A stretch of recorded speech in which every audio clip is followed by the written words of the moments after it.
Hey guys, how's it going? In this video I'm going to teach you how to play the song Aguila de O, which I just demonstrated from Little Whale. This is a really great, recognizable little guitar riff, and the good news is that it's very beginner friendly. Okay, it's only 3 chords and these chords are really quite simple. No bar chords, nothing too technical here. Finger picking pattern is also pretty straightforward, a short, simple 4-note pattern.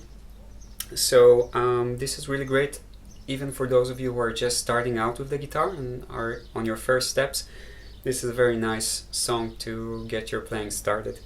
In this video I'm going to break down the chords that are played in the song, the finger picking pattern, and I'll give you some tips also how to integrate it and build a coordination to play with both hands together without pausing between the chords, which is a very common problem or common challenge that for those who are starting out with the guitar.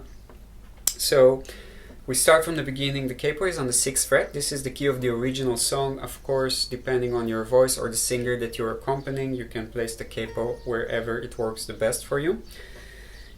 We will go through the chords. There are 3 chords here in this song. The first one is E minor, which you probably already know. The second chord is called C9. It sounds like this, so it's quite similar to a C chord, only instead of having the 1st fret on the 2nd string, we have the 3rd. So we have 2 options here in terms of fingerings. You can just start with a standard C chord and then put the pinky on the 3rd fret of the 2nd string. Another option, which I personally prefer, I think it works better for this context, would be to use the middle finger for the 5th string, index finger for the 4th string, and the ring finger for the 2nd string. It's just a little bit easier in terms of the chords transitions, less movement. So this is the C9 chord, and the 3rd chord is called G6.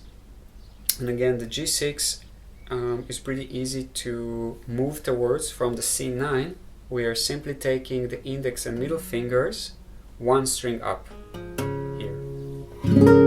So from C9 we take the middle and index finger 1 string up and we get a G6. Another way to think about the G6 is if you think about a standard G chord, we take the ring finger instead of on the 3rd string to the 2nd string. Then we have the 1st string open, which is the 6th. Okay, so E minor, C9, G6, and then we go back to E minor. And this is the chord sequence for the song. And so that's basically what we do with the left hand, these 4 chords, 3 chords. Now with the right hand, the finger picking pattern goes like this. Bass, 1, 3, 2. Okay, so we play the bass note with the thumb, with the E minor, the bass is on the 6th string, so that's the 6th string with the thumb. Then 1st string with the ring finger, 3rd string with the index finger, and the middle and the 2nd string with the middle finger. So we have bass 1, 3, 2, bass 1, 3, 2. So it's a 4-note pattern, and we play it 4 times for each chord. So we have E minor, 3, 4. C9, 2, 3, 4, G6, 2, 3, 4, back to E minor, 2, 3, 4, E minor, 2, 3, 4, C9, 2, 3, 4, G6, 3, 4, back to E minor, 2, 3, 4. Now notice that E minor is the last chord in the sequence, but then as we repeat, it's also the 1st chord in the sequence, so it's longer than the other chords, because it's like E minor, C9, G6, E minor, repeat, E minor, C9, G6, E minor.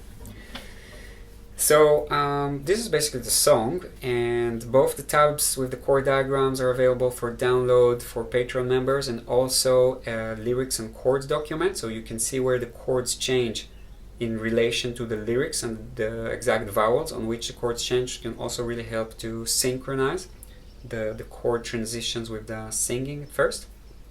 And The last tip that I want to share here is about how to integrate the both hands and how to get these like nice smooth chord transitions without pausing between the chords. So for some of you this is not relevant, like if you're already quite experienced and you can do it, then just skip this part. For those of you who are in your first step with the steps with the guitar and you're playing something like this, so you play one chord, then you pause, you change chord, and then you continue. Then you pause, change chord, and then continue. One of the most important things to work on, coordination-wise, technique-wise, in the first months of learning guitar is how to transition chords smoothly and how to work basically with both hands simultaneously.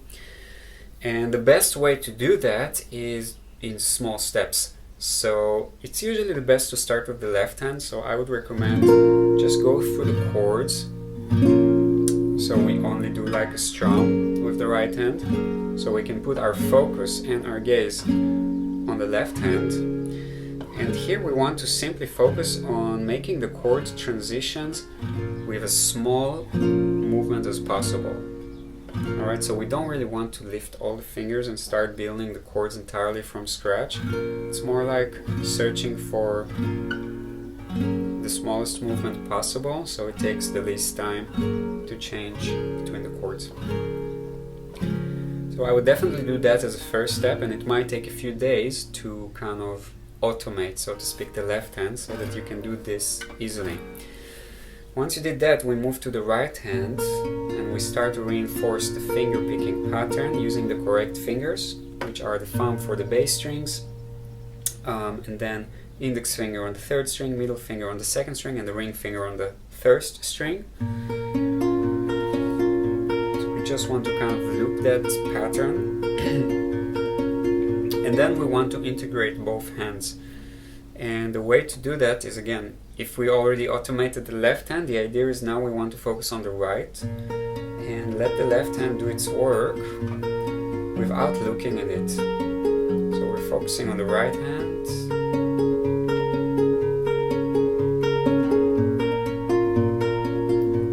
And we trust the left hand. And another very important point is that we have to think about the chord transition a tiny bit ahead of time. So mentally, it's kind of like I'm going like this. I'm playing the E minor, thinking about the C, thinking about the G. So you see how my fingers think about the E minor. They start to move a little bit ahead of time, so we don't get into the situation where we play E minor, tak, tak, tak, and only now we start to prepare the next chord. We want to do that ahead of time. This is why it's so important to work like one hand at a time, so we can automate the hands. You can also do an extra step where, you know, first you just work out the right hand, and then you actually put your focus back on the left hand in order to work out this preparing the chord transitions ahead of time. It's quite a personal thing, you know, so each person you have to find what works the best, but that's more or less the process. So we kind of like work out one thing at a time, automate it, and then move to the next layer, automate it, and then move to the next layer. I hope you enjoyed this tutorial. This was Aguila the O by Little Whale, a great song. Tabs and lyrics and chord sheets are available for download for Patreon members. See you guys next time. Enjoy your practice.